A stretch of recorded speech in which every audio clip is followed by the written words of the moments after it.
Paper आप लोगों का यहां से स्टार्ट हो गया है। सबसे पहले देखिए दिया हुआ है खंड अ, और खंड अ में दिया हुआ है बहुविकल्पीय प्रश्न। 20 बहुविकल्पीय प्रश्न आप लोगों को मिलेगा, जिनका उत्तर आपको ओएमआर शीट पे करना होगा। आपको एक ओएमआर शीट मिलेगी, उसी में रंगना होगा आप लोगों को। कि देखिए पहला प्रश्न क्या बोला है यहाँ पे। पहला प्रश्न बोला है कि किसी वृत्त पर एक वाय बिंदु से खींची जाने वाली स्पर्श रेखाओं की अधिकतम संख्या होगी। एक नंबर के लिए प्रश्न मेरे प्यारे बच्चों, 4 ऑप्शन आपके पास दिया गया है। अब देखिए कितना सिंपल प्रश्न है। कह रहा है कि किसी वृत्त पर, मान लीजिए कि मैं यहां पे कोई वृत्त बना लेता हूं, ये वृत्त हो गया। तो कह रहा है किसी वृत्त पर वाय बिंदु से, यहां पे कोई बाहर बिंदु है, तो वाय बिंदु से खींची जाने वाली स्पर्श रेखा कितनी हो सकती है। तो देखिए वाय बिंदु से एक तो स्पर्श रेखा हम यहां पे खींच सकते हैं और एक स्पर्श रेखा हम यहां से खींच सकते हैं। इसके अलावा कोई भी स्पर्श रेखा हम खींच नहीं सकते हैं। तो किसी वृत्त पर वाय बिंदु से केवल 2 ही स्पर्श रेखा खींची जा सकती है। इसलिए मेरे प्यारे बच्चों, इसका जो राइट आंसर हो जाएगा वो हो जाएगा बी वाला। यहां पे बी वाला जो होगा 2 बिल्कुल करेक्ट आंसर हो जाएगा। देखिए कितना अच्छे तरीके से मैंने इस क्वेश्चन को समझाया है। समझ में आ गया आप लोगों को। एग्जाम में गलत नहीं करना है आप लोगों को। इसके बाद आते हैं दूसरे प्रश्न की तरफ। दूसरा प्रश्न है कि बिंदु 7,3 की वाई अक्ष से दूरी क्या होगी। मेरे प्यारे बच्चों, 1 नंबर के लिए प्रश्न है। तो देखिए मैं एक बात आप लोगों को बता देता हूं कि जब भी वाई अक्ष से दूरी पूछे, तो वाई अक्ष से दूरी पूछेगा तो वो होता है एक्स का निर्देशांक। ठीक है। जब भी पूछे कि कोई बिंदु देने के बाद कि वाई अक्ष से दूरी होगी तो होगा यक्स बिंदु का निर्देशांक। तो इसमें यक्स क्या है, इसको हम लोग एक्स बोलते हैं, इसको हम लोग वाई बोलते हैं। तो यक्स का जो निर्देशांक है वो है 7। तो इसका राइट आंसर जो हो जाएगा मेरे प्यारे बच्चों 7 हो जाएगा। क्लियर है। अगर यही प्रश्न पे यक्स अक्ष से दूरी पूछ देता, तो यक्स अक्ष से दूरी पूछेगा तो वहां पे वाई का निर्देशांक हो जाता। वाई का निर्देशांक मतलब यहां पे आंसर 3 होता।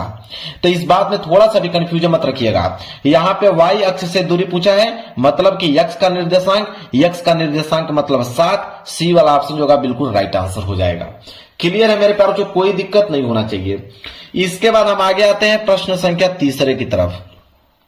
प्रश्न संख्या तीसरा है कि यदि P sin थीटा बराबर Q sin थीटा तो कोसेक थीटा का मान क्या होगा। 1 नंबर के लिए प्रश्न है। इसके लिए हमें हल करना होगा मेरे प्यारे बच्चों।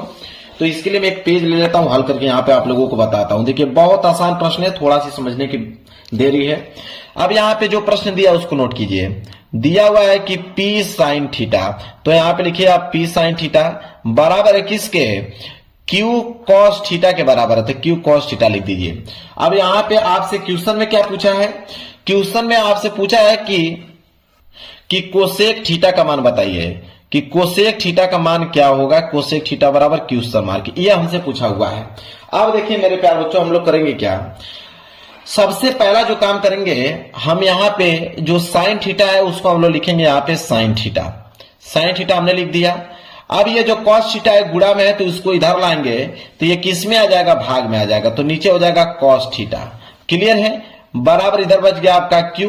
अब ये जो P गुना में था, P को जब इधर भेजेंगे तो P आ जाएगा यहाँ पे डिवाइड में, भाग में आ जाएगा। तो यहाँ पे निकलेगा साइन थीटा बटे कॉस थीटा बराबर Q बटे P। निकलेगा कि नहीं, बिल्कुल। अब हम जानते हैं कि साइन थीटा बटे कॉस थीटा फार्मूला होता है कि साइन थीटा बटे कॉस थीटा बराबर टेन थीटा। तो इतने पार्ट को हम लोग क्या लिख सकते हैं, टेन थीटा लिख सकते हैं। कोई दिक्कत नहीं, टेन थीटा मैंने लिख दिया। टेन थीटा बराबर आ जाएगा यहाँ पे Q बटे P आ जाएगा। कोई दिक्कत आप लोगों को नहीं। हम लोग जानते हैं कि टेन थीटा बराबर होता क्या है। तो टेन थीटा बराबर होता है मेरे प्यारों बच्चों लंब बटे आधार। टेन थीटा बराबर जो फार्मूला होता है लंब बटे आधार होता है। तो यहां पे हम लोग लिखेंगे लंब बटे आधार। कोई दिक्कत नहीं, लंब बटे आधार हो गया। लंब यहाँ पे Q हो गया, आधार आपका यहाँ पे P हो गया। तो अगर हमें कोसेक थीटा निकालना है तो कोसेक थीटा ये कहता है कि कोसेक थीटा होता है आपका कर्ण बटे के लंब। कोसेक थीटा बराबर क्या होता है, कर्ण बटे के लंब। तो यहां पे आप देख पा रहे हो लंब तो हमको मालूम है, आधार भी मालूम है, लेकिन कर्ण हमको मालूम नहीं है। तो कर्ण हम लोग यहां पे निकालेंगे। तो कर्ण का फार्मूला चलता है कि अगर आप कर्ण निकालने वाले हो तो कर्ण बराबर फार्मूला होता है कोष्टक में, मतलब करणी में। कर्ण बराबर करणी में होता है कि एल स्क्वायर मतलब लंब स्क्वायर प्लस आधार स्क्वायर, यह फार्मूला होता है पाइथागोरस नियम का, ठीक है, कि कर्ण बराबर under root L square plus A square. अब यहां पे वैल्यू रख दीजिए, कितना सिंपल है, एल स्क्वायर मतलब लंब, लंब आपके पास क्या है क्यू, तो ये हो जाएगा आपका क्यू का स्क्वायर, और प्लस आधार आपके पास क्या है पी, तो हो जाएगा पी स्क्वायर। यह कर्ण का मान आ गया यहां पे, ठीक है। अब मेरे प्यार बच्चों यहाँ पे कोसेक थीटा का मान पूछा था, कर्ण बटे लंब, तो कर्ण का मान कितना है, कर्ण का मान यहाँ पे आ गया कि कर्णी में अंडर रूट में आ गया आपका Q square plus P square, और बटे में लंब, और लंब का वैल्यू क्या है क्यू, तो यहाँ पे लिखेंगे क्यू।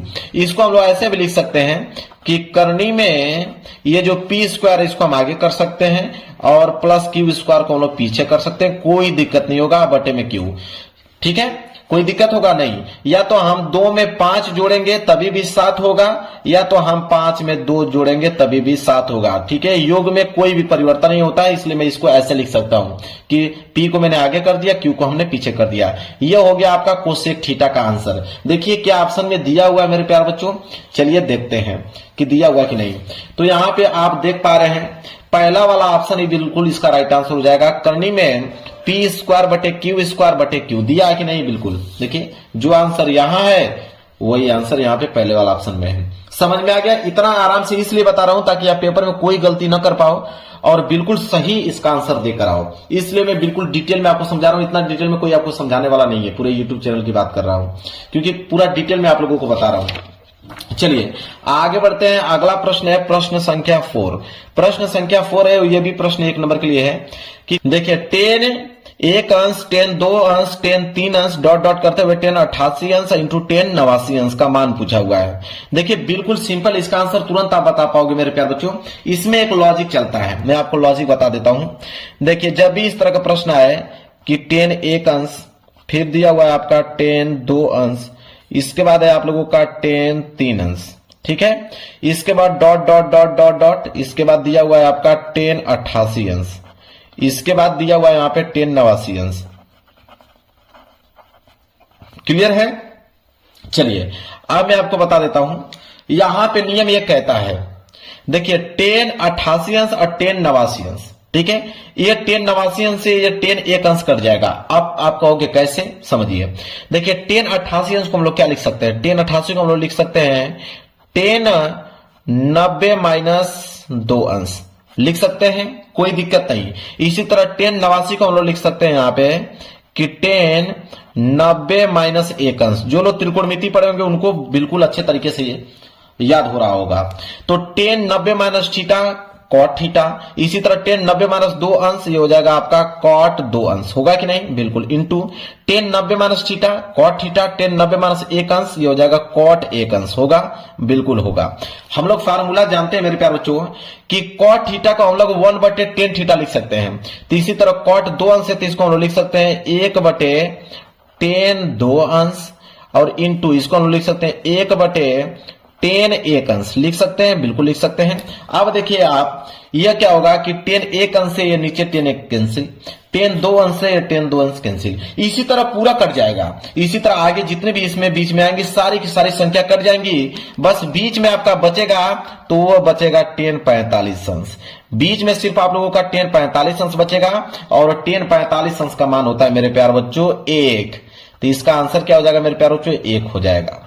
समझ में आ गया, इसका कंसेप्ट भी मैंने बता दिया ताकि आप अच्छे तरीके से याद कर पाओ। मैं चाहता तो आपको डायरेक्ट आंसर बता सकता था कि जब भी इस तरह का प्रश्न आ जाए तो इसका आंसर 1 होता है, लेकिन आप समझ नहीं पाते कि इसका आंसर 1 होता कैसे है, इसलिए पूरा डिटेल में लिख के मैंने आप लोगों को बता दिया। समझ में आ गया।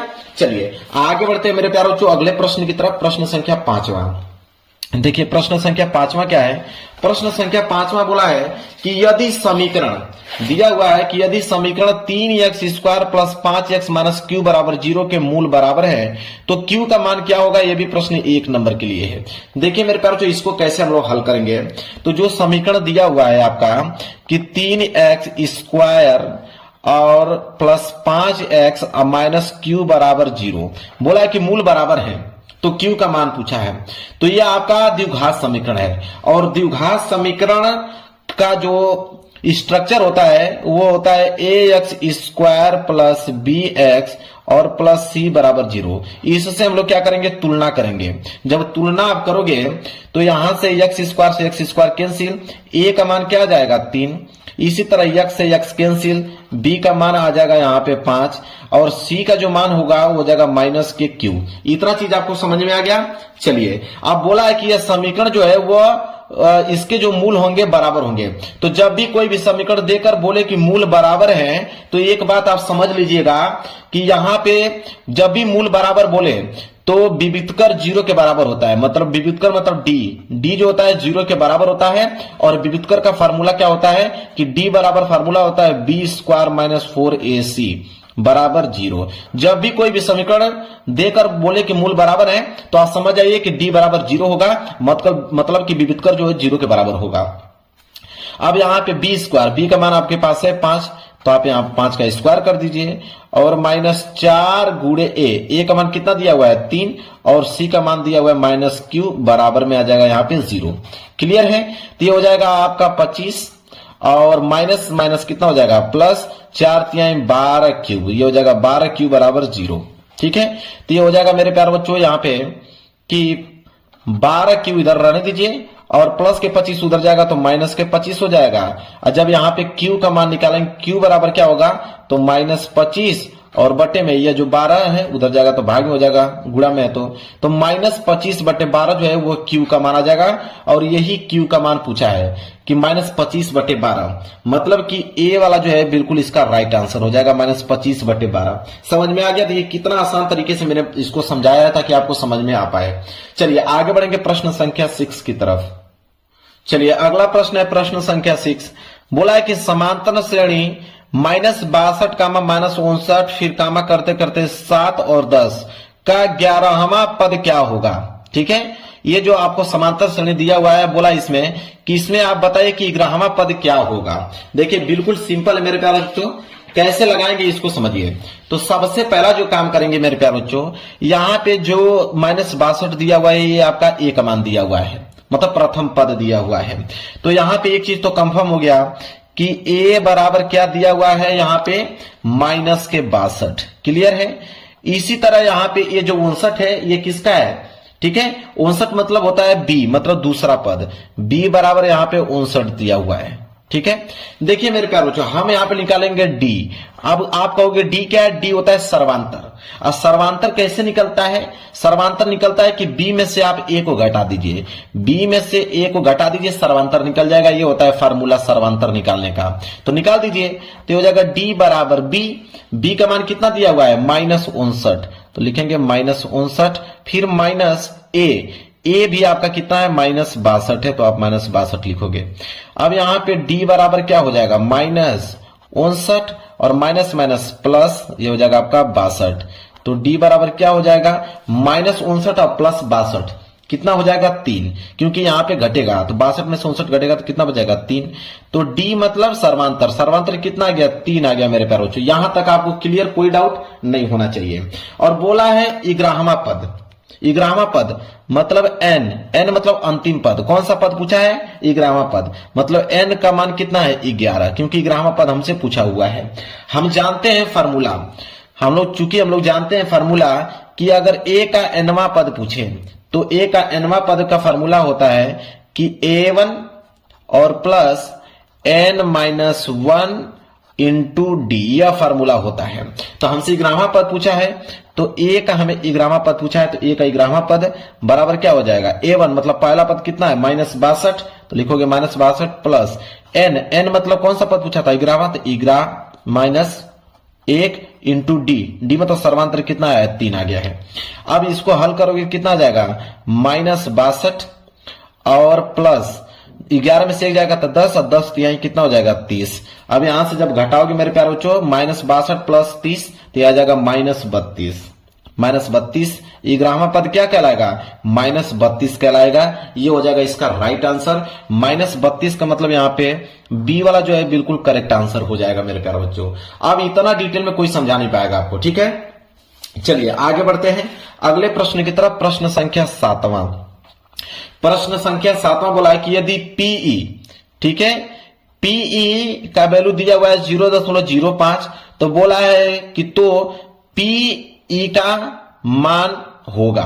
अब इसका मतलब समझिए क्या बोला है, इसका मतलब यह है, इसका मतलब यह है मेरे प्यारे बच्चों, पीई का मतलब यह है कि कोई भी घटना है जिसकी प्रायिकता आपको दिया हुआ है। यह पी जो है कोई घटना है, उस घटना का प्रायिकता दिया हुआ है 0.05। अब बोला है यहाँ पे कि P और E पे 12, इसका मतलब यह होता है कि इसकी पूरक घटना की प्रायिकता बताइए, और कोई घटना की प्रायिकता यह है तो इसी घटना की पूरक प्रायिकता क्या होगी, यह क्वेश्चन में पूछा हुआ है। तो इसका बड़ा लॉजिक होता है मेरे प्यारे बच्चों, जब भी पूरक घटना की प्रायिकता पूछे तो यहां पे कैसे हम लोग लगाते हैं, इसका फॉर्मूला चलता है। देखिए, जब भी पूरक घटना की प्रायिकता आपसे पूछे तो वो क्या करते हैं हम लोग, एक में से जो प्रायिकता दी होती है उसको हम लोग घटा देते हैं। तो यहाँ पे आंसर क्या हो जाएगा, एक में से जो प्रायिकता दिया हुआ है, प्रायिकता क्या दिया हुआ है 0.05, जब इसको आप घटाओगे मेरे प्यारे बच्चों तो आ जाएगा 0.95, ये आ जाएगा इसकी पूरक घटना की प्रायिकता पी ई पे 12। तो 0.95 दिया हुआ है, बिल्कुल मेरे प्यारे बच्चों डी वाला ऑप्शन जो है बिल्कुल राइट आंसर हो जाएगा। समझ में आ गया आप लोगों को इस क्वेश्चन का मतलब। चलिए आगे बढ़ते हैं, अगला प्रश्न देख लीजिए क्या है। अगला प्रश्न है प्रश्न संख्या 8वां।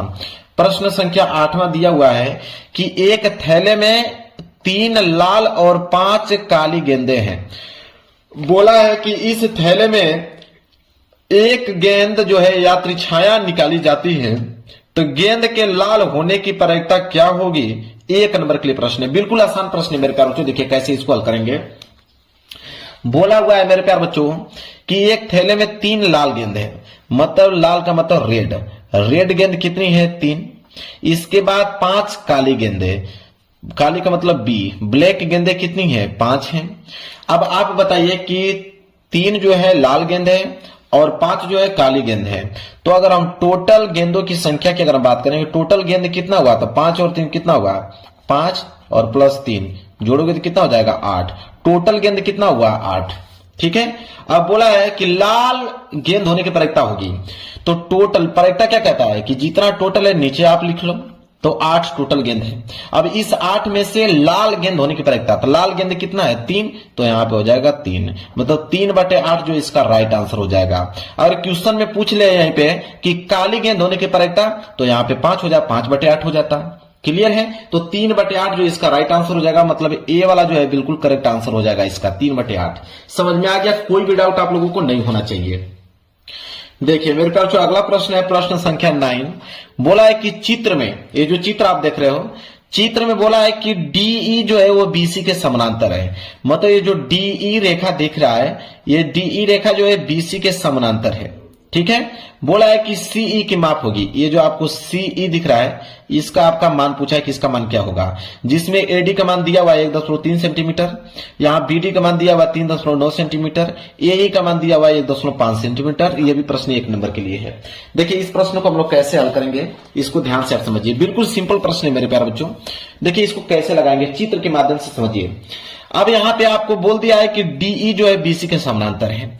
यहां पे एक बात बोला है कि डीई जो है वो बीसी के क्या है, समानांतर है। तो जब भी डीई रेखा बीसी के समानांतर होगी तो हम यह कह सकते हैं कि एडी बटे में डीबी, हम यह कह सकते हैं कि एडी बटे में डीबी बराबर है एई बटे में ईसी के। अब आपको ऐसा क्यों होता है, तो यह इसलिए होता है आधारभूत समानुपातिक प्रमेय से। यहां पे लिख भी देता हूं, यह इसलिए होता है जब भी डीई बीसी के समानांतर होगा तो हम यह कह सकते हैं कि आधारभूत समानुपातिकता नियम से, समानुपातिकता प्रमेय से, ठीक है, आधारभूत समानुपातिकता प्रमेय से। अब ध्यान से देखिए आप लोग, यहां पे अब वैल्यू ही आप लोगों को रखना है। एडी का मान कितना दिया हुआ है 1.3 सेंटीमीटर, बटे में डीबी का मान दिया हुआ है 3.9 सेंटीमीटर, बराबर एई का मान दिया हुआ है 1.5 सेंटीमीटर, और यहां पे ईसी का मान तो हमसे पूछा ही है। तो आप देखिए कि 1.3 है तो इस दशमलव से दशमलव कैंसिल हो जाएगा। अब ये हो जाएगा 13 कम 13, 13 39 होगा कि नहीं, तो इधर हो जाएगा आपका 1/3 और बराबर जो हो जाएगा 1.5 और बटे में हो जाएगा यहाँ पे ईसी। और जब EC का मान निकालोगे तो EC का गुणा जब 1 में करोगे तो ये हो जाएगा आपका EC, और 3 का गुणा जब आप 1.5 में करोगे तो 15 3 45, ये हो जाएगा 4.5 सेंटीमीटर। अब EC का मान हमसे पूछा था और EC का मान निकल के हमारे सामने आ गया 4.5 सेंटीमीटर EC का मान। तो 4.5 दिया हुआ है, बिल्कुल डी वाला जो है बिल्कुल इसका राइट आंसर हो जाएगा। देखिए कितना सिंपल है, बहुत अच्छे तरीके से मैंने इसको समझाया है, नियम के साथ मैंने इसको समझाया है। क्लियर है? चलिए मेरे प्यारों को अगले प्रश्न की तरफ बढ़ते हैं। अगला प्रश्न देखिए क्या है। अगला प्रश्न है कि प्रश्न संख्या 10वां कह रहा है कि चित्र में आपको दो त्रिभुज दिख रहा होगा। एक त्रिभुज है आपका MNL एक त्रिभुज हो गया, और दूसरा है आपका PQR ये दूसरा त्रिभुज हो गया, जिसमें से बोला है कि कोण M जो है वो कोण Q के बराबर है, दोनों कोण 70 अंश है। तो देखिए कोण M और कोण Q दोनों 70 अंश या बराबर है।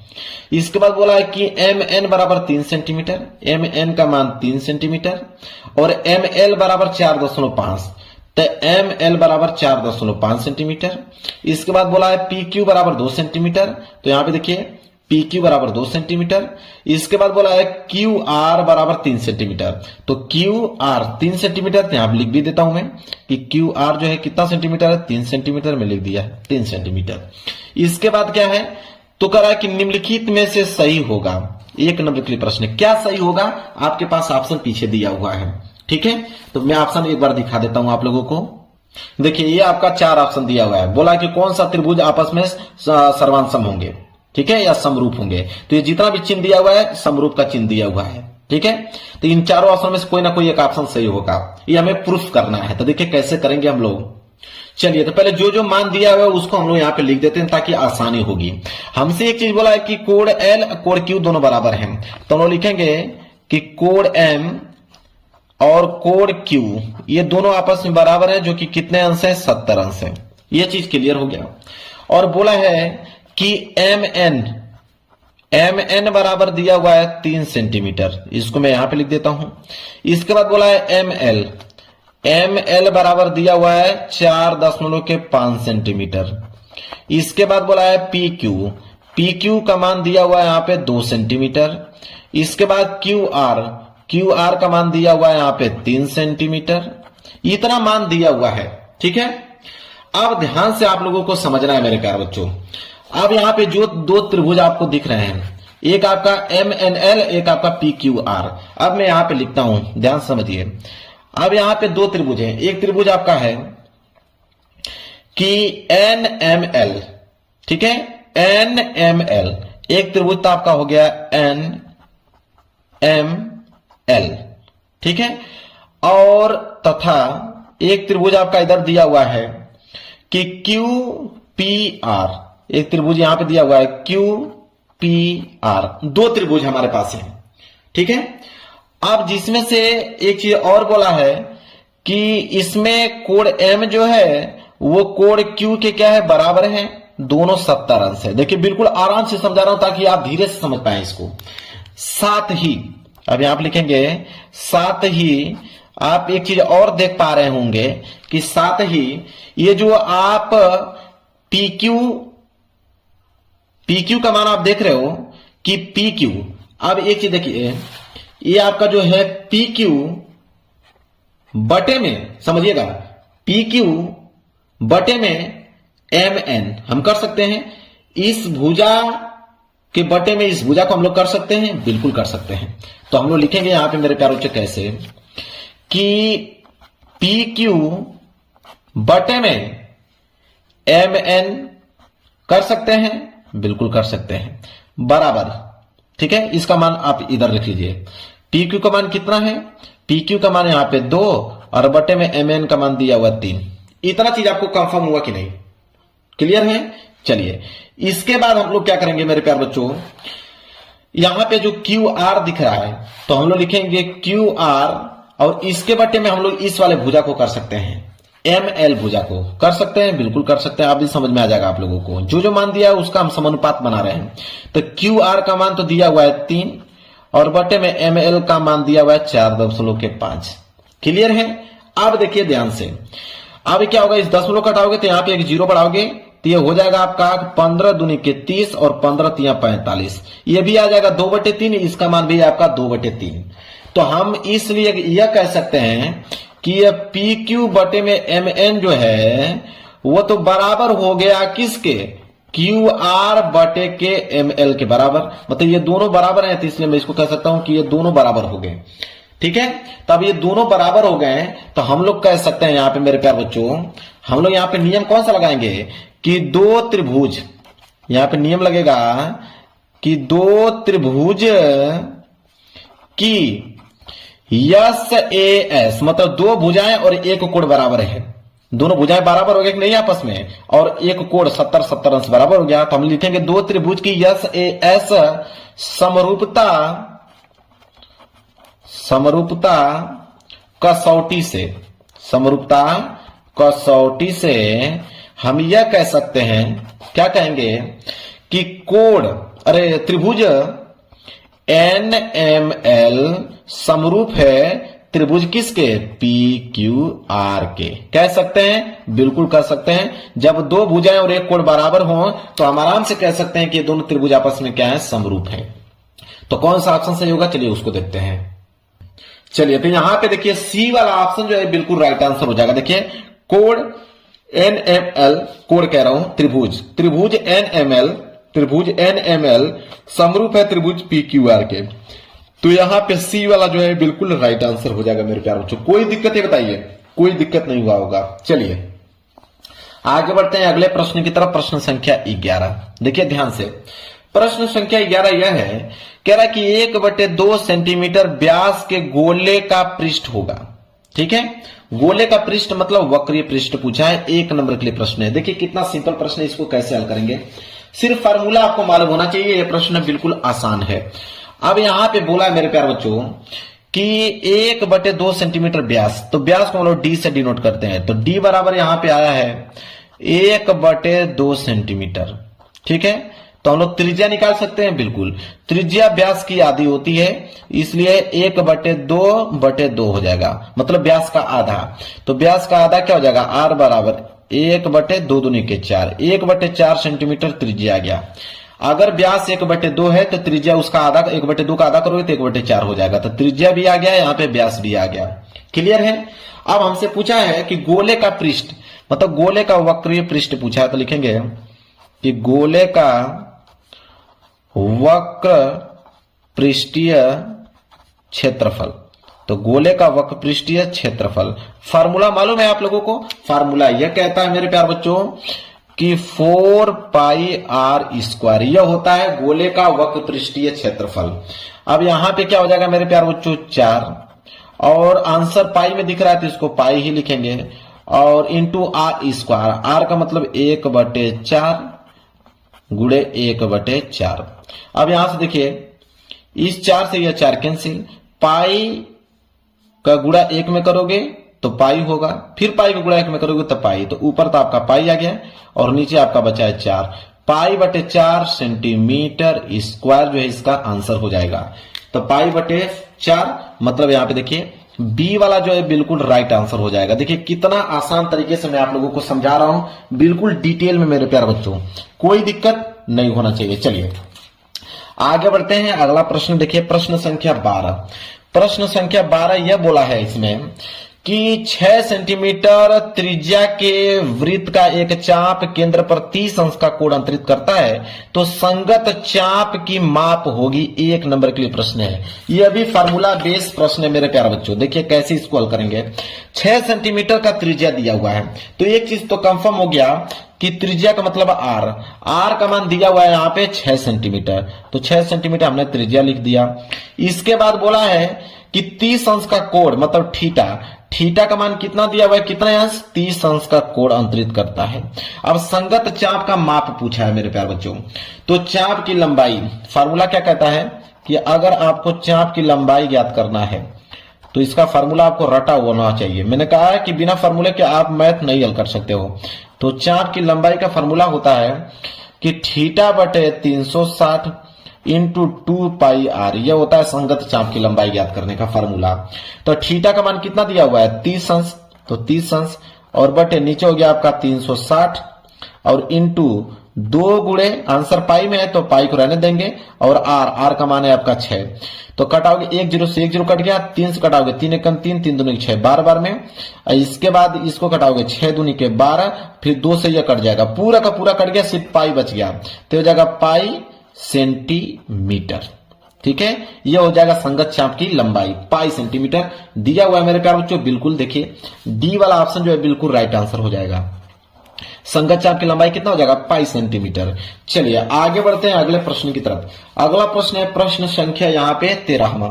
देखिए प्रश्न संख्या 13 क्या है, बोला है कि 5 सेंटीमीटर त्रिज्या के एक वृत्त के बिंदु पर खींची गई स्पर्श रेखा PQ केंद्र O से जाने वाली एक रेखा से बिंदु Q पर मिलती है, और OQ बराबर 12 सेंटीमीटर और PQ की माप होगी। 1 नंबर के लिए प्रश्न। देखिए बस इसका फिगर अगर आप सही बना लेंगे तो इस प्रश्न में कोई दम है ही नहीं। देखिए क्या बोला है, जो बोला है उसको हम लोग लिखेंगे। 5 सेंटीमीटर त्रिज्या का एक वृत्त बनाना है, तो चलिए क्या करना है, 5 सेंटीमीटर त्रिज्या का एक वृत्त बना लेते हैं। तो ये हो गया, मान लेते हैं कि ये 5 सेंटीमीटर त्रिज्या का एक वृत्त हो गया। क्लियर है, 5 सेंटीमीटर त्रिज्या के वृत्त है, मान लेते हैं कि ये 5 सेंटीमीटर त्रिज्या हो गया इसका। 5 सेंटीमीटर त्रिज्या का एक वृत्त मैंने बना लिया। बोला कि 5 सेंटीमीटर त्रिज्या के एक वृत्त के बिंदु पर खींची गई स्पर्श रेखा PQ है। ठीक है, तो इस बिंदु पर खींची गई स्पर्श रेखा PQ है, मतलब इस वृत्त पे अगर यहाँ पे मैं एक स्पर्श रेखा खींच लेता हूं, मान लेते हैं कि ये बिंदु Q है और ये बिंदु P, PQ मैंने एक स्पर्श रेखा खींच लिया इस वृत्त पर। बोला है कि केंद्र O से, ये आपका O केंद्र है, केंद्र O से जाने वाली एक रेखा बिंदु Q पर मिलती है, मतलब इसको मिला देंगे तो यह Q पर यहाँ पे मिल गया। तो कह रहा है यहाँ पे कि OQ बराबर 12 सेंटीमीटर, तो OQ बराबर 12 सेंटीमीटर, इसका मान दे दिया आपका 12 सेंटीमीटर, और PQ का माप, इसका मान पूछा है। कितना सिंपल है, लंब आपका दे दिया है। ठीक है, लंब आपका दे दिया, और यह जो है मेरे प्यारे बच्चों, यह आपका क्या हो जाएगा, आधार हो जाएगा, और यह वाली भुजा, बड़ी भुजा क्या हो जाएगी, कर्ण हो जाएगी। ठीक है, तो यहाँ पे पाइथागोरस नियम लगाएंगे। ठीक है, यहां पे लिखेंगे कि त्रिभुज OPQ में समकोण त्रिभुज है, लिखेंगे समकोण त्रिभुज OPQ में पाइथागोरस प्रमेय से। तो पाइथागोरस प्रमेय क्या कहता है, पाइथागोरस प्रमेय यही कहता है कि कर्ण स्क्वायर बराबर, तो कर्ण हमारे पास क्या है OQ, तो लिखेंगे OQ का स्क्वायर बराबर, ठीक है, लंब स्क्वायर, लंब आपके पास है OP, तो OP का स्क्वायर और प्लस आधार का स्क्वायर, आधार आपके पास क्या है PQ, तो इसका हो जाएगा मेरे प्यारे बच्चों स्क्वायर। अब इसी मान पे आपको हल करना है, तो OQ का मान कितना दिया हुआ है 12, तो हो जाएगा 12 का स्क्वायर बराबर OP कितना दिया है 5, तो 5 का स्क्वायर, और PQ का मान तो हमें ज्ञात करना ही है, तो हो जाएगा 12 का स्क्वायर करोगे तो 144, इधर हो जाएगा 5 का स्क्वायर करोगे तो 25, इधर हो जाएगा PQ का स्क्वायर, तो हो जाएगा 144 या प्लस 25 उधर आएगा तो माइनस 25, इधर बच जाएगा आपका PQ का स्क्वायर। अब 144 में से 25 घटा दीजिए, कितना जाएगा 119 बराबर आ जाएगा PQ का स्क्वायर। तो हमें तो PQ ज्ञात करना है ना, तो ये स्क्वायर में उधर जाएगा तो अंडर रूट में हो जाएगा, तो अंडर रूट में 119 का अंडर रूट निकलेगा नहीं, तो ये डायरेक्ट यही आंसर हो जाएगा। तो PQ का मान कितना आ गया, करणी में 119, ठीक है, दिया हुआ है, तो करनी में 119 सेंटीमीटर, यहाँ पे डी वाला जो है बिल्कुल करेक्ट आंसर हो जाएगा। समझ में आ गया मेरे प्यारे बच्चों, किसी बच्चे को दिक्कत नहीं होनी चाहिए। चलिए आगे बढ़ते हैं अगले प्रश्न की तरफ। अगला प्रश्न है प्रश्न संख्या 14। प्रश्न संख्या 14 है कि संख्या 182 तथा 78 का HCF ज्ञात कीजिए। 1 नंबर के लिए HCF का मतलब होता है मेरे प्यारे बच्चों मसा ज्ञात करने के लिए बोला है। तो एक पेज ले लेता हूं, देखिए मसा कैसे ज्ञात करते हैं, गुणनखंड विधि द्वारा। तो सबसे पहले हम लोग क्या करेंगे, 182 को अभाज्य गुणनखंड के रूप में तोड़ेंगे। तो 182 को तोड़ोगे तो 2 से कटाओगे, 2 से कटाओगे तो 2 9 18, 2 एकम 2। इसके बाद किससे कटाओगे, 7 से, तो 13 7 91, 13 बार में कटेगा, 13 से 1 बार में कट गया। इसके बाद है आपका 78 को भी अभाज्य गुणनखंड के रूप में तोड़ो, 2 से कटाओगे तो 2 3 6 और 2 9 18। इसके बाद किससे कटाओगे, 3 से, 3 कम 3, 13 3 39, फिर 13 से कट जाएगा। इसको कैसे लिखोगे, देखिए यह 182 को आप लिखोगे कि 2 पे पावर 1, 7 पे पावर 1 और 13 पे पावर 1। इस तरह आपका 78 लिखोगे 2 पे पावर 1, 3 पे पावर 1 और 13 पे पावर 1। अब HCF का मतलब होता है कॉमन, HCF का मतलब कॉमन, दोनों में कॉमन होना चाहिए। तो 13 पे पावर 1 इसमें भी, 13 पे पावर 1 इसमें भी, 2 पे पावर 1 इसमें भी, 2 पे पावर 1 इसमें भी, तो दोनों कॉमन मिल गया। तो 2 पे पावर 1 इंटू 13 पे पावर 1, तो 2 पे पावर 1 मतलब 2, 13 पे पावर 1 मतलब 13, तो 13 दूनी के 26। लो भाई ये हो गया आपका HCF। HCF कितना आ गया 26 आ गया इसका राइट आंसर। दिया हुआ है देना ही चाहिए इसको। बी वाला जो है बिल्कुल इसका राइट आंसर हो जाएगा मेरे प्यारे बच्चों। अब बताइए किसी बच्चे को दिक्कत नहीं होना चाहिए, बिल्कुल LCM निकाल के भी दिखा रहा हूं मेरे प्यारे बच्चों। चलिए आगे बढ़ते हैं अगले प्रश्न की तरफ। प्रश्न संख्या 15। प्रश्न संख्या 15 है कि एक बेलन की आधार की त्रिज्या 3.5 सेंटीमीटर है और इसकी ऊंचाई जो है 8.4 सेंटीमीटर हो, तो उसका वक्र पृष्ठीय क्षेत्रफल ज्ञात कीजिए। आप बताइए बेलन बनता कैसे, आपको भी मालूम है कि ये आपका मेरे प्यारे बच्चों बेलन, ये आपका हो गया बेलन, ठीक है। और बोला यहाँ पे एक बेलन के आधार की त्रिज्या, ये आधार की जो त्रिज्या है R, तो R बराबर दिया हुआ है 3.5 सेंटीमीटर और यह इसकी हो जाएगी हाइट, ठीक है। हाइट H बराबर दिया हुआ है 8.4 सेंटीमीटर। क्लियर है। अब बोला है कि उसका वक्र पृष्ठीय क्षेत्रफल ज्ञात कीजिए। तो बेलन का वक्र पृष्ठीय क्षेत्रफल बराबर फार्मूला क्या होता है, तो लिखेंगे यहां पे कि बेलन का वक्र पृष्ठीय क्षेत्रफल, बेलन का वक्र पृष्ठीय क्षेत्रफल बराबर फार्मूला क्या कहता है, फार्मूला यह कहता है कि 2πRH, ये होता है बेलन का वक्र पृष्ठीय क्षेत्रफल। तब ये हो जाएगा मेरे प्यारे बच्चों 2 और पाई और R का मान कितना दिया हुआ है 3.5 इंटू H 8.4। जब आपस में मल्टीप्लाई करोगे पूरा तो आ जाएगा 58.8 पाई सेंटीमीटर स्क्वायर, 58.8 पाई सेंटीमीटर स्क्वायर। तो पहला वाला ऑप्शन तो होगा नहीं, दूसरा वाला भी ऑप्शन नहीं होगा, ये प्रश्न 1 नंबर के लिए है। चलिए तीसरा और चौथा ऑप्शन देखते हैं। देखिए चौथा वाला ऑप्शन जो बिल्कुल राइट आंसर हो जाएगा, दिया ना 58.8 पाई सेंटीमीटर स्क्वायर। चलिए आगे बढ़ते हैं प्रश्न संख्या 16 की तरफ। देखिए प्रश्न संख्या 16 क्या है उसको ध्यान समझिए। बोला है कि 4 सेंटीमीटर त्रिज्या वाले एक वृत्त के त्रिज्यखंड का कोण 60 अंश है, तो उसका क्षेत्रफल पूछा है। 1 नंबर के लिए प्रश्न है, बिल्कुल सिंपल है मेरे प्यारों, तो ये भी फार्मूला बेस्ड प्रश्न ही है। सबसे पहले दिया है 4 सेंटीमीटर त्रिज्या नाम सुनते ही आपको मालूम चल गया होगा कि R का मान दिया हुआ है 4 सेंटीमीटर। इसके बाद बोला है कि वृत्त के त्रिज्यखंड का कोण मतलब थीटा का मान दिया हुआ है 60 अंश। इसके बाद बोला है उसका क्षेत्रफल ज्ञात करने के लिए त्रिज्यखंड का क्षेत्रफल, फार्मूला मालूम होना चाहिए। देखिए लिख लीजिए, नोट कर लीजिए कि त्रिज्यखंड का क्षेत्रफल, तो त्रिज्यखंड का जो क्षेत्रफल का फार्मूला होता है वो होता है मेरे प्यार जो थीटा बटे 360, इसके बाद क्षेत्रफल है तो पाई R स्क्वायर, ठीक है। यह मान होता है, इसका मतलब फार्मूला होता है। तो थीटा का मान कितना दिया हुआ है 60 और बटे में नीचे हो जाएगा 360 और पाई को रहने दीजिए, R स्क्वायर मतलब 4 गुणे 4, तो हो जाएगा 60 से कवर में कट जाएगा 6 बार में कट जाएगा, ये हो जाएगा 2 तिहाई 6 और 2 दूनी के 4, 4 दूनी के 8, तो 8 ऊपर नीचे बचा 3 और यहां हो जाएगा आपका पाई 8 बटे 3 पाई सेंटीमीटर स्क्वायर, क्योंकि क्षेत्रफल है। ये इसका आंसर आ गया 8 बटे 3 पाई सेंटीमीटर स्क्वायर। तो देखिए दिया हुआ है यहां पे, देखिए मेरे प्यार जो 8 बटे 3 पाई सेंटीमीटर स्क्वायर, बी वाला ऑप्शन जो होगा बिल्कुल राइट आंसर हो जाएगा। ठीक है, समझ में आ गया आप लोगों को, कोई दिक्कत नहीं होना चाहिए। चलिए आगे बढ़ते हैं प्रश्न संख्या 17 की तरफ। देखिए प्रश्न संख्या 17 क्या है उसको समझिए। बोला है प्रश्न संख्या 17 की द्विघात समीकरण दिया हुआ है x square plus x minus 1 बराबर 0 का विविधकर होगा। अब विविधकर पूछा है, देखिए कितना सिंपल है मेरे प्यार बच्चों। विविधकर का मतलब होता है डी बराबर फॉर्मूला होता है बी स्क्वायर माइनस 4ac।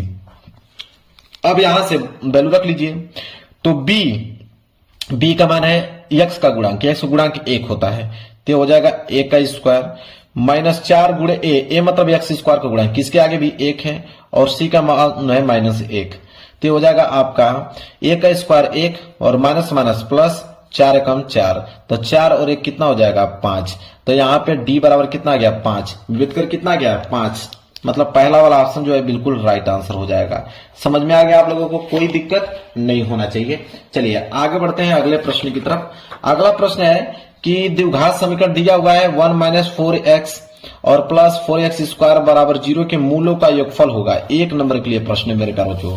तो मूलों का योगफल फार्मूला चलता है मेरे प्यार बच्चों यहाँ पे कि मूलों का योगफल, तो मूलों का योगफल बराबर फार्मूला यह कहता है कि माइनस एक्स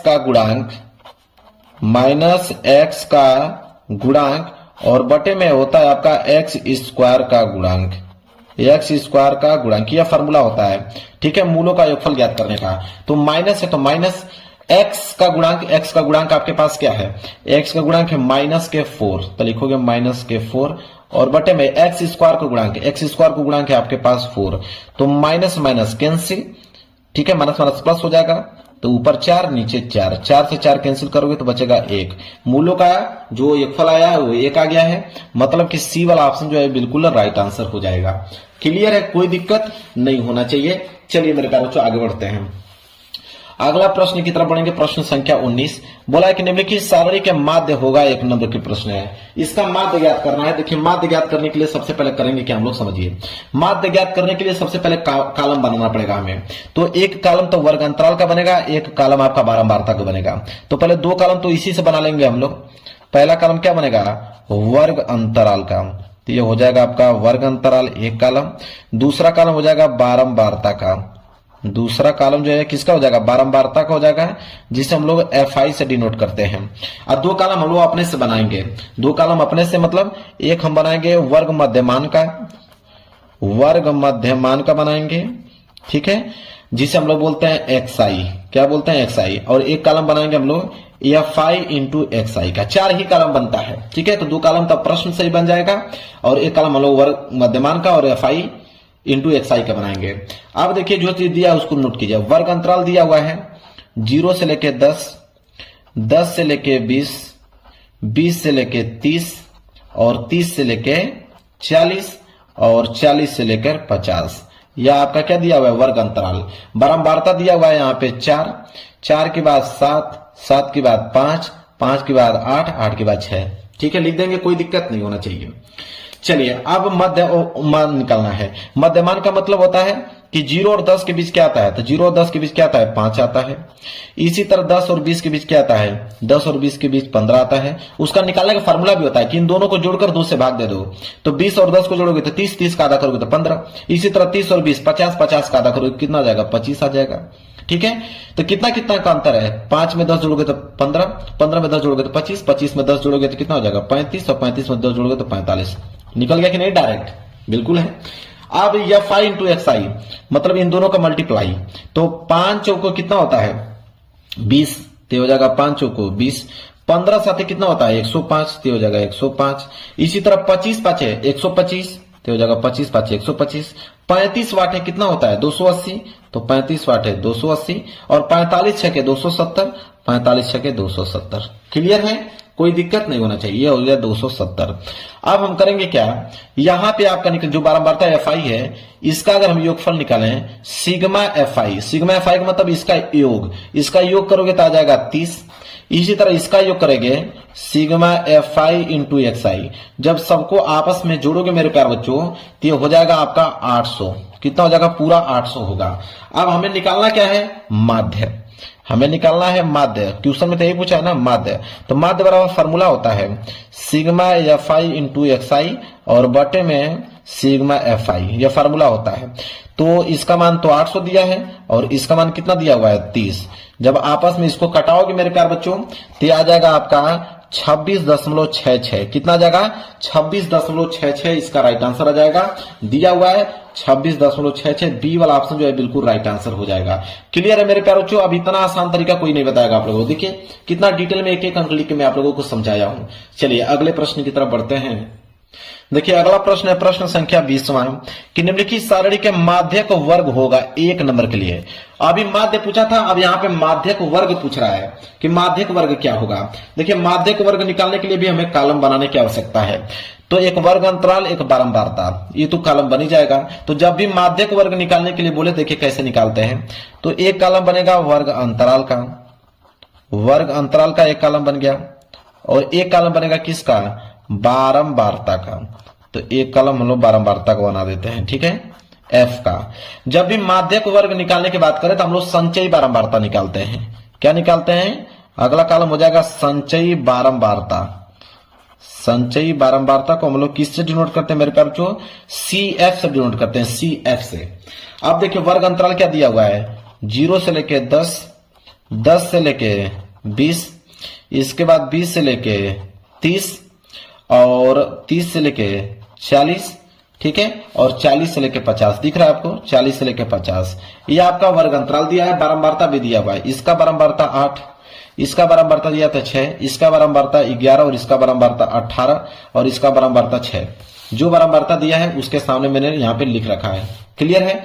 संचयी बारंबारता कैसे निकलता है वो समझिए। संचयी बारंबारता ये कहता है कि 8 है तो यहाँ पे 8 लिख दीजिए, फिर 8 में इस 6 को जोड़िए तो 8 और 6 कितना हो जाएगा 14। अब 14 में 11 को जोड़िए कितना हो जाएगा 25, 25 में 18 को जोड़िए कितना हो जाएगा 43, अब इस 43 में 6 को जोड़िए कितना हो जाएगा 49। ऐसे संचयी बारंबारता निकलता है। अब यहाँ पे टोटल योग जोड़ोगे ना तो 49 ही आएगा। जब इसका योग जोड़ोगे तो ये कितना आ जाएगा 49 आ जाएगा। ठीक है, तो जब भी माध्यक वर्ग निकालना हो, ठीक है, तो माध्यक वर्ग जो होता है या योग जो है n आया है, योग को n से डिनोट करते हैं और माध्यक वर्ग निकालने के लिए हमें n/2 करना होता है। मतलब 49 का हमें आधा करना पड़ेगा। 49 का आधा करोगे कितना आ जाएगा 24.5, 24.5 आएगा। अब ये 24.5 किस में है, 24.5 तो 25 में ही होगा ना, 24.5 25 में होगा, तो 25 का मतलब यहाँ पे 20 और 30, तो वर्ग अंतराल क्या आ जाएगा इसका 20 और 30, मतलब माध्यक वर्ग जो है 20 और 30 होगा। दिया है 20 और 30, देखिए ऑप्शन में दिया है कि नहीं, तो 20 और 30 का देखोगे बी वाला ऑप्शन जो है बिल्कुल राइट आंसर हो जाएगा। समझ में आ गया मेरे प्यारे बच्चों। तो जब भी माध्यक वर्ग बोले तो वर्ग अंतराल, बारंबारता, संचयी बारंबारता निकालने के बाद जो योग आएगा उसका आधा कर लेते हैं, आधा करने के बाद देखेंगे किस में है, फिर उसका जो वर्ग अंतराल होगा वही माध्यक वर्ग कहलाएगा। चलिए अब आएगा मेरे प्यारे बच्चों यहाँ पे खंड ब, खंड अ 20 बहुविकल्पीय प्रश्न मैंने बता दिया और 20 में 20 नंबर बिल्कुल सही होना चाहिए मेरे प्यारे बच्चों आप लोगों का। क्लियर है, कोई डाउट आप लोगों का नहीं होना चाहिए। अब आगे यहाँ पे खंड ब, और खंड ब प्रश्न संख्या 21 बोला है कि सभी खंड आपको करना है, जितना भी खंड इसमें दिया गया है। तो क वाला खंड दिया है कि यदि बिंदु x, 5 और 2, -3 के बीच की जो दूरी है वो है 17 मात्रक, तो x का मान ज्ञात कीजिए कि x का मान क्या होगा। और यह प्रश्न कितने नंबर के लिए, 2 नंबर के लिए प्रश्न पूछा गया हुआ है। देखिए मेरे प्यारे बच्चों इसको कैसे हम लोग हल करेंगे। तो सबसे पहला जो काम करेंगे हम लोग वह है कि इनको नोट करेंगे। क्या नोट करेंगे, जो 2 बिंदु दिया हुआ है, तो एक बिंदु यहां पे है और एक बिंदु यहां, तो दोनों बिंदुओं के बीच की दूरी दिया हुआ है 17 मात्रक, तो ये तो हो जाएगा आपका 17 मात्रक। और 2 बिंदु का निर्देशांक भी दिया हुआ है, एक दिया है x, 5 और एक दिया हुआ है आपका 2, -3। क्लियर है, यहां तक समझ आ गया आप लोगों को। चलिए अब हम करेंगे क्या, यह आपका हो जाएगा x1, y1 और यह हो जाएगा आपका x2, y2। कोई दिक्कत नहीं होना चाहिए। अब देखिए यहाँ पे 2 बिंदुओं के बीच की दूरी का सूत्र होता है d बराबर फार्मूला यह कहता है 2 बिंदुओं के बीच की दूरी का सूत्र कि x2 -x1 का होल स्क्वायर और प्लस y2 -y1 का होल स्क्वायर। यह फार्मूला होता है 2 बिंदुओं के बीच की दूरी का। अब इसमें वैल्यू आपको पुटअप करना है। जैसे x2, तो x2 का वैल्यू कितना दिया हुआ है 2 और -x1 का वैल्यू दिया हुआ है x, तो इसका हो जाएगा होल स्क्वायर प्लस y2 का मान कितना है -3 और माइनस y1 का मान कितना है 5, इसका हो जाएगा होल स्क्वायर। और जब इसको हल करोगे तो यह हो जाएगा आपका करनी में 2 x का होल स्क्वायर और प्लस -3 और -5 कितना हो जाएगा -8 का होल स्क्वायर। होगा कि नहीं, बिल्कुल होगा। अब करेंगे हम क्या, दोनों पक्षों का वर्ग करने पे। अब आप यहां पे डालोगे दोनों पक्षों का, लिखोगे दोनों पक्षों का वर्ग करने पर। अब दोनों पक्षों का जब वर्ग करोगे तो वर्ग करने पे मेरे प्यारे करनी जो है हट जाती है। ठीक है, तो दोनों पक्षों का वर्ग करने पे अब देखिए एक चीज, तो यहाँ पे जो d है, d होता है 2 बिंदुओं के बीच की दूरी, तो 2 बिंदुओं के बीच की दूरी कितना दिया 17 मात्रक, तो यहाँ पे तो 17 होगा, यहाँ पे भी क्या होगा 17। अब दोनों पक्षों का वर्ग करोगे तो हो जाएगा 17 का होल स्क्वायर बराबर, इसमें क्या होगा करनी आप लोगों का हट जाएगा, तो बचेगा आपका 2 x स्क्वायर और प्लस -8 का स्क्वायर करोगे तो प्लस 64 आएगा। क्लियर है, 17 का जब स्क्वायर आप करोगे मेरे प्यारे बच्चों हो जाएगा 289 बराबर, ये हो जाएगा आपका 2 x का होल स्क्वायर और प्लस ये कितना हो जाएगा 64।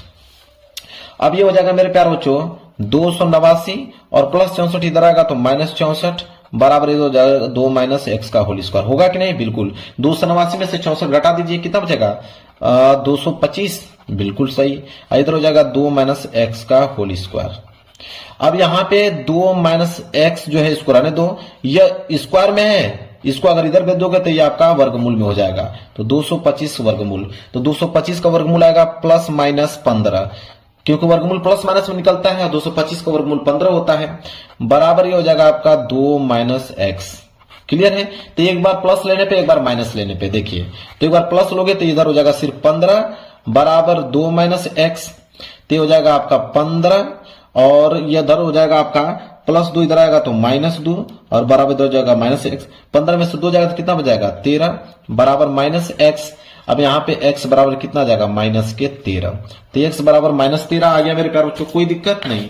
और एक बार क्या लेंगे हम लोग माइनस लेने पे, ठीक है, एक बार माइनस लेने पे, तो यहाँ पे जो प्लस 15 था अब हो जाएगा माइनस 15, तो माइनस 15 बराबर क्या हो जाएगा 2 माइनस के x, होगा कि नहीं, तो हो जाएगा माइनस 15 और प्लस 2 इधर आएगा तो माइनस 2 बराबर माइनस x, तो हो जाएगा माइनस के 17 बराबर माइनस x, माइनस से माइनस कैंसिल, तो x बराबर कितना आ गया 17, तो एक तो x बराबर 17 आ गया और एक आपका x बराबर माइनस का 13 आ गया। क्लियर है मेरे प्यारे बच्चों, कोई डाउट आप लोगों के लिए नहीं होना चाहिए। चलिए ये हो जाएगा इसका आंसर। चलिए अगला प्रश्न बढ़ते हैं ख की तरफ। ख वाला प्रश्न है, यहाँ पे बोला है कि बिंदु 1,4 a,-2 और -3, 16 संरेख हैं, तो a का मान ज्ञात कीजिए। यह प्रश्न 2 नंबर के लिए है। तो अब यहाँ पे 3 बिंदु हैं जो कि संरेख हैं और a का मान पूछा है। तो जब भी 3 बिंदु देने के बाद संरेख बोले तो उस समय होता है कि त्रिभुज का क्षेत्रफल जो होता है 0 के बराबर हो जाता है। अगर 3 बिंदु है और तीनों बिंदु अगर संरेख हो जाएं तो उनसे बनने वाले त्रिभुज का जो क्षेत्रफल होता है मेरे पास जो 0 होता है। इस बात को आप नोट कर लेना। तो अब देखिए यहाँ पे एक हम छोटा सा त्रिभुज बना लेते हैं समझने के लिए, ठीक है। एक छोटा सा मैंने एक त्रिभुज बना लिया, यहाँ पे कोई दिक्कत नहीं होना चाहिए। और यहाँ पे 3 बिंदु दिया था, एक आपका 1,4 दिया था और एक बिंदु आपका दिया था a,-2 दिया था और एक बिंदु जो था उसका था -3, 16 था। तो 3 बिंदु था, तीनों बिंदु को मैंने यहाँ पे लिख दिया। देखिए तीनों बिंदु था, तीनों बिंदु को मैंने यहाँ पे लिख दिया। कह रहा संरेख है तो a का मान ज्ञात कीजिए। तो यहाँ पे देखिए यह मान तो हो जाएगा आपका x1, y1 और यह मान हो जाएगा आपका x2, y2 और इसको हम लोग मान लेंगे x3, y3। कोई दिक्कत नहीं होना चाहिए। अब हम लोग जानते हैं कि जब तीनों बिंदु संरेख हैं तो त्रिभुज का क्षेत्रफल 0 के बराबर होगा। तो त्रिभुज का क्षेत्रफल का फॉर्मूला क्या कहता है, यहां पर लिखेंगे कि त्रिभुज का क्षेत्रफल, त्रिभुज का क्षेत्रफल, जब त्रिभुज का क्षेत्रफल यहां पर निकालोगे मेरे प्यारे बच्चों तो त्रिभुज का क्षेत्रफल यह फॉर्मूला कहता है कि 1/2 यहां पे हो जाएगा 1/2, इसके बाद x1 कोष्टक में y2 माइनस y3, इसके बाद प्लस यहां पे हो जाएगा x2 y3 माइनस y1, फिर प्लस यहां पे हो जाएगा x3 और x3 हो जाएगा फिर कोष्टक में हो जाएगा इसका y1 माइनस y2, ठीक है, बराबर क्या हो जाएगा 0, ठीक है, बराबर 0। अब देखिए यहाँ पे वैल्यू को पुटअप करना है। कैसे वैल्यू को पुटअप करेंगे हम लोग, अब देखिए यहाँ पे दिया हुआ है 1/2, तो आप लिखोगे 1/2 कोष्टक में x1 का मान कितना हुआ है, x1 का मान यहाँ पे 1 दिया हुआ है तो लिखेंगे 1, ठीक है, और कोष्टक में y2 का मान है -2, इसके बाद है आप लोगों का माइनस लगाओगे -y3 का मान है 16, इसके बाद प्लस x2 का मान कितना दिया हुआ है a, इसके बाद y3 का मान कितना है 16 माइनस y1 का मान कितना है 4 और बीच में लगाओगे प्लस, इसके बाद हो जाएगा x3 का मान है -3 और इसके बाद y1 का मान कितना है, y1 का मान है आपका 4 और माइनस y2 का मान है -2, बराबर में हो जाएगा यहाँ पे 0। क्लियर है। चलिए अब कैसे हल करेंगे, आप देखिए मेरे प्यारे बच्चों यह 2 गुणा में है, ये जो 2 है भाग में है, 1/2 का मतलब 2 भाग में है, जब इधर जाएगा तो गुणा में, तो 0 को गुणा जब 2 में होगा तो 0 होगा, इधर बच जाएगा सिर्फ आप लोगों का 1, तो इधर तो बच गया आप लोगों का 1, ठीक है, और यहां पे हो जाएगा 1 कोष्टक में -2 और -16 -18, इसके बाद हो जाएगा यहाँ पे a और 16 में से 4 जाएगा तो कितना बच जाएगा 12, ये हो जाएगा 12 और ये हो जाएगा प्लस को गुणा माइनस में करोगे तो हो जाएगा आपका माइनस, और 4 और माइनस प्लस, तो 4 और +2 कितना हो जाएगा मेरे प्यार बच्चों 6। तो ये हो जाएगा आपका माइनस के, ये बीच में प्लस लिखिए, ये हो जाएगा माइनस का 3, ठीक है, और ये हो जाएगा आपका 6 बराबर 0। इसके बाद हो जाएगा माइनस के 18 और प्लस 12a, और जब ये गुणा करोगे तो 6 18 माइनस ये कितना आ जाएगा 18 बराबर 0। तभी देखिए माइनस 18 कितना हो जाएगा माइनस के 36 प्लस 12a बराबर 0। तो हो जाएगा 12a बराबर माइनस 36 उधर जाएगा तो प्लस 36 और इसको काटा दिए 12 36, तो a बराबर कितना आ जाएगा 3। तो a बराबर 3 जो है इस प्रश्न का राइट आंसर हो जाएगा। देखिए कितना ज्यादा आसान तरीके से मैंने इसको समझाया, बिल्कुल एक एक कैलकुलेशन करके। चलिए तो इसका बिल्कुल a बराबर क्या आ जाएगा 3 जो है इसका राइट आंसर हो जाएगा। अगले प्रश्न की तरफ बढ़ेंगे। अगला प्रश्न है यहाँ पे प्रश्न संख्या ग, ठीक है।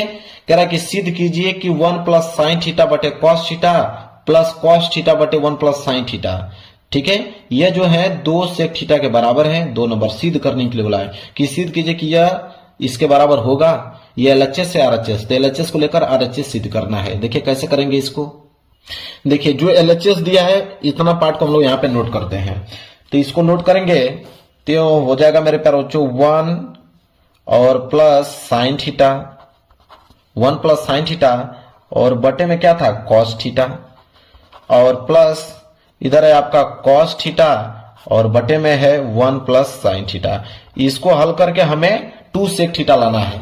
तो चलिए एलएचएस पार्ट है, इसको हम लोग हल करते हैं, ठीक है। यहां पे लिखेंगे एलएचएस, ठीक है, एलएचएस पार्ट को लेने पे। अब ध्यान दीजिए कि इसका हम लोग निकालेंगे एलसीएम। तो ये हो जाएगा एलसीएम कॉस थीटा और कोष्टक में 1 प्लस साइन थीटा, ये हो जाएगा इसका एलसीएम मेरे प्यारे बच्चों। कॉस थीटा से कॉस थीटा कैंसिल, बच जाएगा 1 प्लस साइन थीटा और 1 प्लस साइन थीटा का गुणा 1 प्लस साइन थीटा में हो जाएगा। तो ये हो जाएगा आपका 1 प्लस साइन थीटा का होल स्क्वायर, होगा कि नहीं, बिल्कुल। प्लस इसी तरह यह वाला कैंसिल, कॉस थीटा इधर कॉस थीटा, कॉस थीटा का गुणा कॉस थीटा में करोगे तो ये हो जाएगा आपका कॉस स्क्वायर थीटा, होगा, बिल्कुल। यहां तक समझ में आ गया आप लोगों को। चलिए अब क्या है 1 प्लस साइन थीटा है स्क्वायर, ए प्लस बी का होल स्क्वायर, इसके रूप में तोड़ देते हैं। तो A square plus B square, B आपके पास साइन है तो हो जाएगा sine square theta plus 2ab, तो 2ab, ठीक है। तो 2 इंटू ए मतलब 1, तो 2 को गुणा 1 में करोगे तो 2 और बी का मतलब साइन थीटा, तो हो जाएगा 2 साइन थीटा और प्लस ये हो जाएगा आपका कॉस स्क्वायर थीटा। और बटे में मेरे प्यारे बच्चों क्या हो जाएगा, जो चीज दिया उसको नोट कर लीजिए, कॉस थीटा और कोष्टक में 1 प्लस साइन थीटा।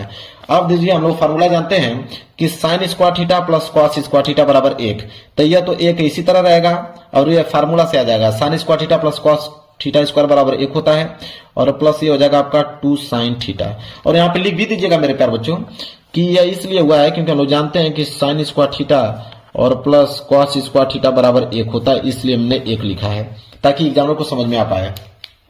और नीचे जो है मेरे प्यारे बच्चों हो जाएगा आपका कॉस थीटा और कोष्टक में 1 प्लस साइन थीटा।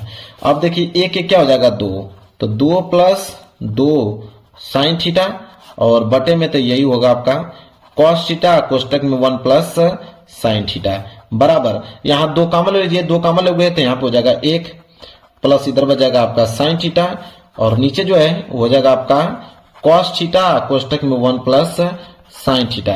अब ध्यान दीजिए 1 प्लस साइन थीटा से 1 प्लस साइन थीटा कैंसिल, ऊपर बच गया 2 और नीचे बच गया आप लोगों का कॉस थीटा, तो ये हो जाएगा 2, कॉस थीटा को ऊपर भेजेंगे तो ये हो जाएगा सेक थीटा और यही लाना था, ये हो गया आप लोगों का आरएचएस, ये हो जाएगा क्वेश्चन प्रूफ। कितना सिंपल है मेरे प्यारे, इसलिए इसको तेजी से मैं थोड़ा समझाया हूं आप लोगों को, कोई भी दिक्कत नहीं होना चाहिए। चलिए आगे बढ़ते हैं। देखिए अगला प्रश्न है घ वाला कि निम्नलिखित बारंबारता बटन के माध्य ज्ञात कीजिए। 2 नंबर के लिए प्रश्न है, माध्य ज्ञात करने के लिए बोला है और यहाँ पे वर्ग अंतराल और बारंबारता दिया हुआ है। देखिए कैसे इसको लिखेंगे, तो मैंने कहा कि 2 कॉलम तो ऐसे ही बन जाएगा जो चीज क्वेश्चन में दिया है। एक कॉलम बनाएंगे वर्ग अंतराल का, चलिए बनाते हैं। यह कॉलम बन जाएगा वर्ग अंतराल का, वर्ग अंतराल का एक कॉलम बन गया, क्लियर है। और एक कॉलम बनाएंगे बारंबारता का, यह कॉलम बनेगा बारंबारता का, बारंबारता जिसे हम लोग क्या कहते हैं एफ कहते हैं। और एक कॉलम बनेगा संचयी बारंबारता के, क्योंकि हम माध्य ज्ञात कर रहे हैं, ठीक है। तो ये हो जाएगा आपका संचयी बारंबारता, संचयी बारंबारता को हम लोग सीएफ से डिनोट करते हैं, अभी मैंने जस्ट आप लोगों को बताया था सीएफ से। अब जो वर्ग अंतराल दिया हुआ है कि 0 से लेकर 10, 10 से 20, 20 से 30, 30 से 40, 40 से 50, इसको नोट कीजिए। तो ये हो जाएगा आपका 0 से लेकर 10, ये हो जाएगा 10 से लेकर 20, ये हो जाएगा 20 से लेकर 30, ये हो जाएगा 30 से लेकर 40, और एक था आपका 40 से लेकर 50। जो दिया है उसको मैंने नोट कर लिया। इसी तरह बारंबार का, इसका 6, इसका 9, इसका 20, इसका 15, इसका 9, तो इसका हो जाएगा 6। इसके बाद क्या था यहाँ पे 9, 9 के बाद था 20, 20 के बाद था 15, 15 के बाद 9।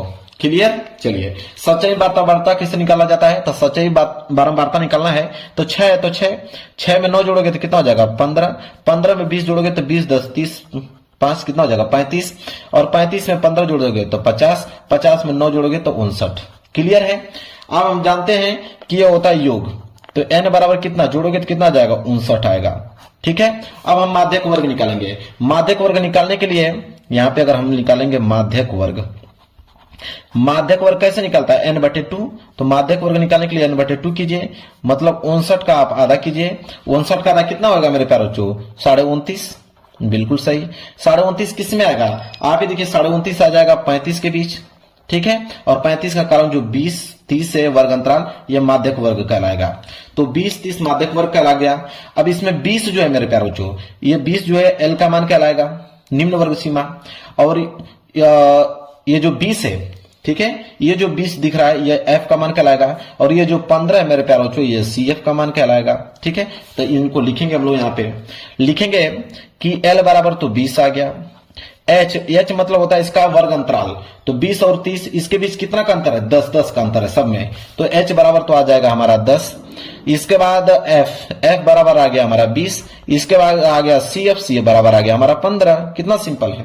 अब बस अब हमें निकालना है माध्यक, तो लिखेंगे माध्यक निकालना है, तो माध्यक का सूत्र क्या कहता है, माध्यक का सूत्र यह कहता है कि L प्लस कोष्टक में होता है n/2 और माइनस के CF, ठीक है, और बटे में F कोष्टक बंद और इंटू में H, यही फॉर्मूला होता है ना। चलिए कैसे लगाएंगे देखिए ध्यान से, बस अब यहाँ पे वैल्यू को पुटअप कीजिए।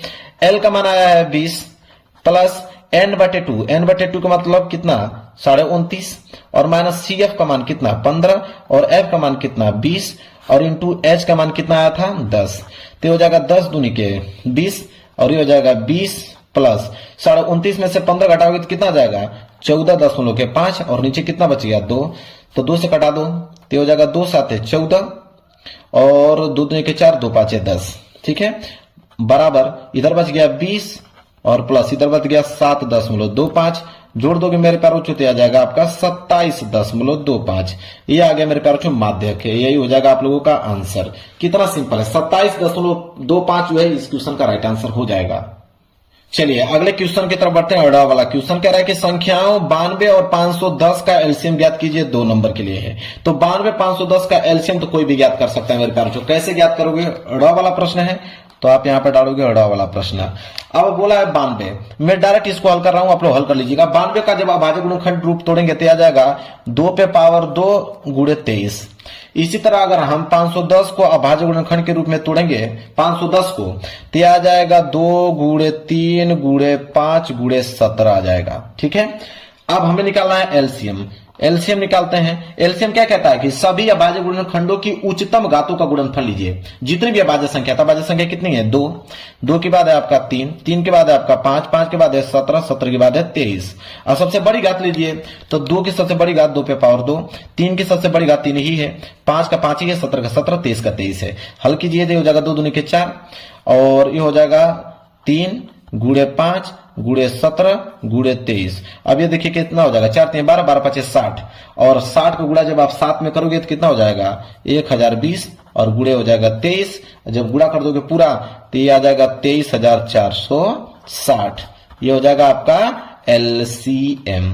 कितना सिंपल है मेरे प्यारों बच्चों, क्लियर, कोई डाउट नहीं होना चाहिए। चलिए अब इस खंड का लास्ट प्रश्न 6 वाला करते हैं कि सिद्ध कीजिए कि करणी में 3 एक अपरिमेय संख्या है। देखिए इसको कैसे हल करेंगे, देखिए 6 वाला है तो आप डालोगे यहाँ पे 4। सिद्ध कीजिए कि करणी में 3 एक अपरिमेय संख्या है, तो कैसे इसको हल करोगे। देखिए सबसे पहले आप लिखोगे कि माना कि करणी में 3 एक परिमेय संख्या है। माना कि करड़ी में 3 एक परिमेय संख्या है, परिमेय संख्या है, ऐसा मान लिया। जब आपने इसे परिमेय संख्या मान लिया तो यह करड़ी में 3 जो है a बाई बी के बराबर हो जाएगा परिमेय संख्या के। और कहता है कि जहां लिखेंगे कि जहां a कामा b जो है वह सअभाज्य है, a कामा b जो है वो क्या है, सअभाज्य है, सअभाज्य है, तथा b का मान जो है वो 0 नहीं होता है। यह होता है परिमेय संख्या का मतलब।